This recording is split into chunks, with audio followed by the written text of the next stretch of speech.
Dear colleagues, mukhang malalim pa ang hahalungkatin natin para maabot ang katotohanan.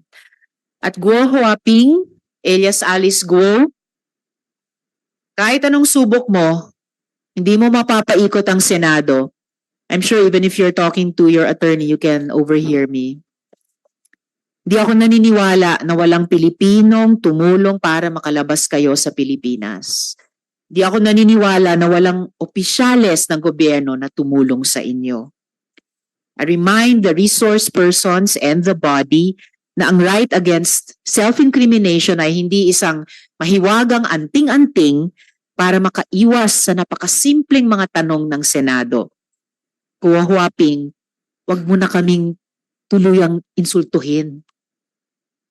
Kanina lang po ay may inulat na sinibak na ang presidente. Pero BI lang ba ang involved?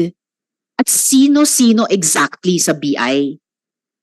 Paano ang liability ng Coast Guard kung umalis nga siya sa isang yate? Paano ang involvement ng local governments? Sabi ni Sen. Robin ng ating National Police, kung local governments, inamin na po ng staff ni Mayor Kalugay na siya ang naghahanap ng notary para sa dokumento that turned out to be Alice Guo's affidavit. Pero for now, Guo Huaping is cited in contempt. She will be held in the PNP Custodial Center and the court will be informed that her presence will be required by the Senate for the continuation of our committee hearings. The OSAA, under the good General Angkan, will coordinate with the PNP for her turnover if she posts bail, turnover to the Senate, or once there's a final determination on the issue of jurisdiction of the court which issued the judicial warrant.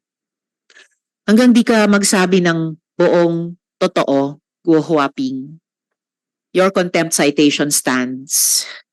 At kung ikaw ay totoong natatakot para sa buhay mo, sa tingin ko, ang pagsasabi ng katotohanan, yon ang mas makakaprotekta pa sa'yo.